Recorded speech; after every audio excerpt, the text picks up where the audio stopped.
Hi guys, KevLar here from KevLar Gaming. Today we're doing a review of another budget PC case. This is the Neutron Lab MATX Mirror case. So I've got the box here, but I've already done a build in it because I wanted to build in it to experience it first before reviewing it, so I can give you my opinion on how I experienced the build and how I feel the case is. So let's get the box out of the way and the PC's behind.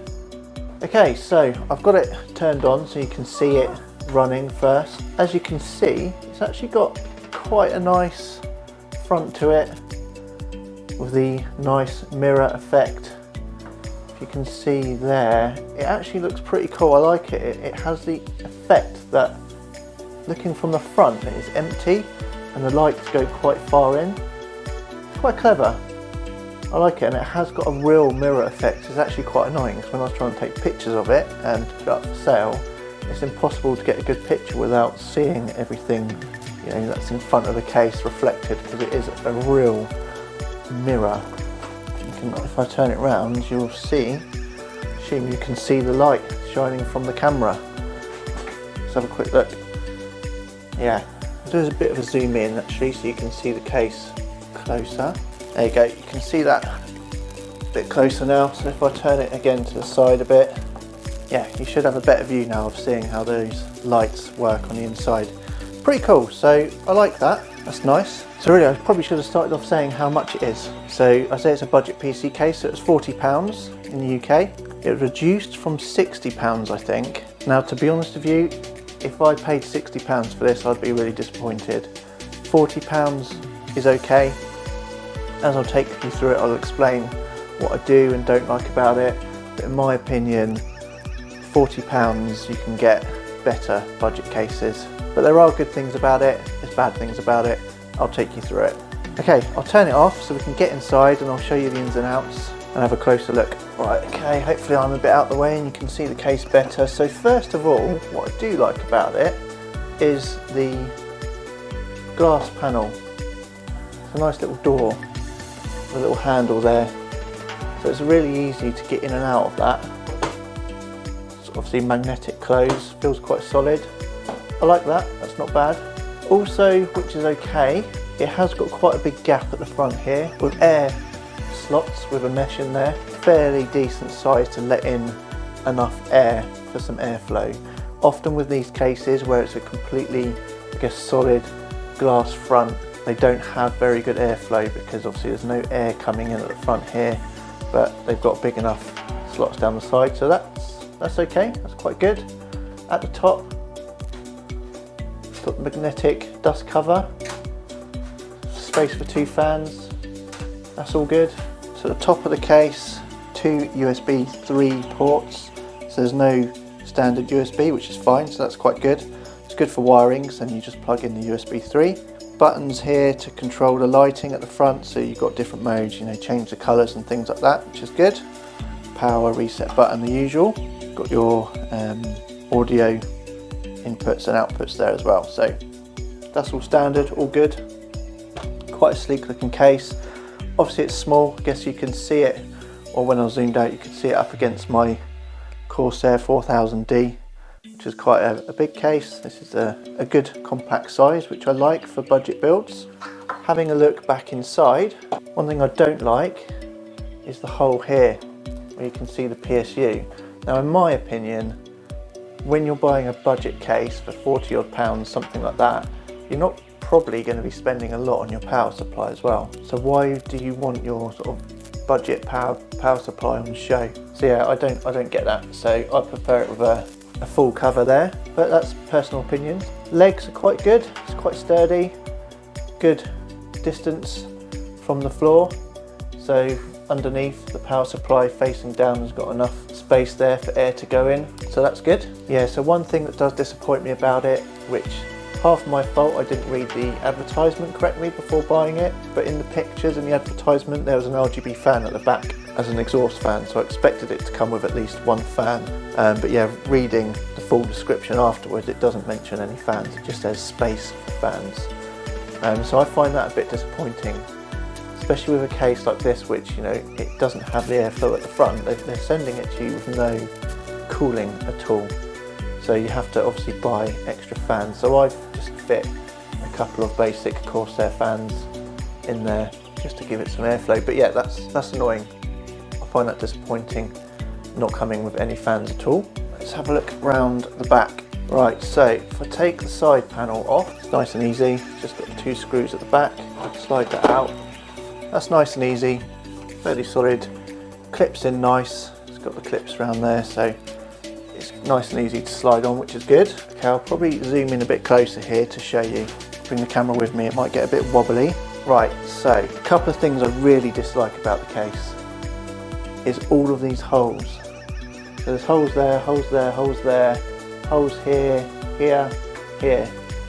So you think, oh yeah, well that's good, that's for the cable management, right? So you've got loads of holes to put your cables through, and I guess it helps if you've got a larger motherboard that covers these holes. You've obviously got the holes over there, but to be honest with you, you can't have a longer motherboard because it's quite a short case.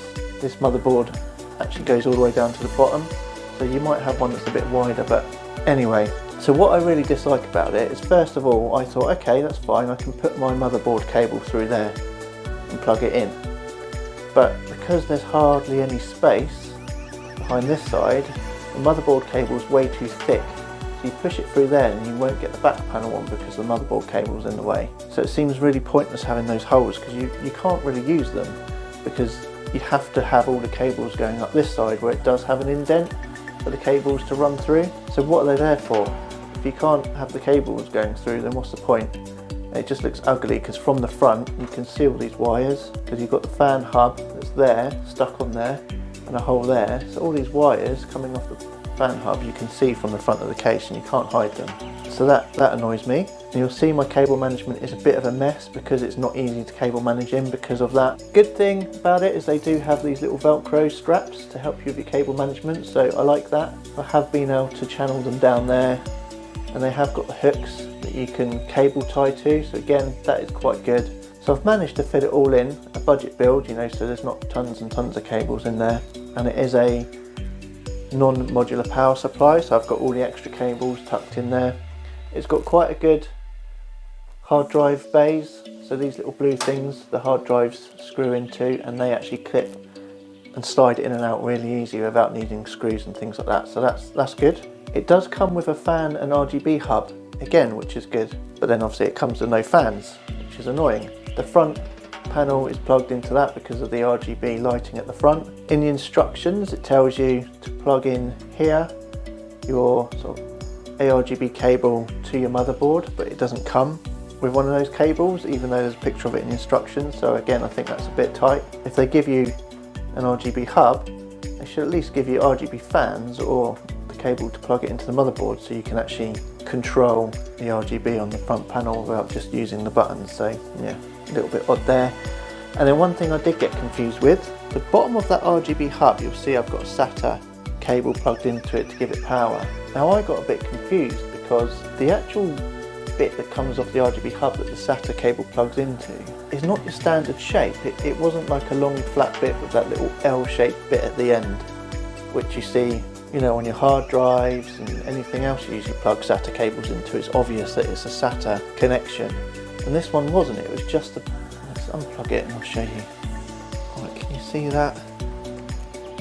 So that bit at the bottom there, you've got those 3 bits. So I know it's hard to tell, but it's just flat, completely flat.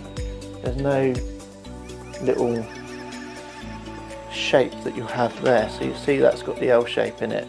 Usually that's sort of what you see. Something slots into that nicely and fits well.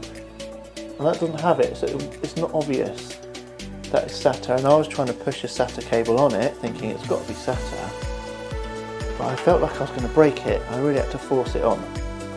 It might be better now that I've already put one on and taken it off. You have to double check the SATA cable to see what side the metal bit is, so it's on the right side, and push it up. So it's on, but yeah, I thought that was a bit weird. Yeah, so for me that was the most disappointing part, is the back of the case. The cable management, the holes, so it looks messy at the front, and the RGB hub is a bit weird. Get the panel back on. I mean, yeah, if once you manage to cable manage fairly nicely without the cables all in the way, does slide in nice and easy and screw on. Okay, coming to the back of the case, the PCIe slots, quite happy with, because the top slot, it has a bracket that you can take in and out, so unscrew, and then there's the next three were the ones where you have to snap them out. But that's okay, because yeah, if you need the top one, you only need to snap one. If you snap these two off but then buy something where you need to move it up, then at least you've got a replacement to cover one of the holes, so you shouldn't really ever end up with a complete empty gap. So quite like that touch, and the PCIe lock is fairly solid and quite good there. Let's just try and show you that again inside. So where I said it's a bit messy with the holes, I mean, it's probably, you know, maybe I could have cable managed a bit better, but to be honest I don't think I could. But you've got all those holes where you can see the wires, and obviously that hole that I did have to put the motherboard cable through, it's quite a long way away from the actual motherboard, so I've got quite a long bit of motherboard cable there, so it looks a bit ugly. Okay, yeah, so in summary, what do I think of the case? So it's okay. I think I like the RGB at the front, I like the lighting, I think it looks cool. For the price of £40, yeah, pretty cool, but disappointing things, doesn't come with any fans, which is annoying because then you have to spend more, so it's not really £40 because you can't have a case with no fans. The RGB hub at the back is a bit weird with the way it connects, and it's not very clear, so I think that's badly designed. The back cable management and the holes in it, badly designed, because there's lots of holes that you can't use because there's not enough space, and so all you do is see the cables through it. It's a bit annoying. So yeah, really the negatives is all to do with the cable management design, the RGB hub and the lack of fans. The rest of it, yeah, it's nice, pretty solid, nice front panel, nice RGB mirror design, everything fits quite nicely in there for a small budget build. So I would say yes, it's worth £40 if you really like the mirror front and that's what you want. If you're not fussed about the mirror front and that's not the bit that's selling you this case, then yeah, don't go for it, go for something else. There's plenty of other decent ones at £40. I'll put a link above, wherever that will be, of my review of a first player case, my favourite budget case, which comes with 3 fans and it's quite a bit under £40. I just think that one's an absolute bargain for the quality and what you get with it. So yeah, hope you found that useful, hope you enjoyed. Please do give us a like and subscribe, and I'll catch you in the next video. Cheers.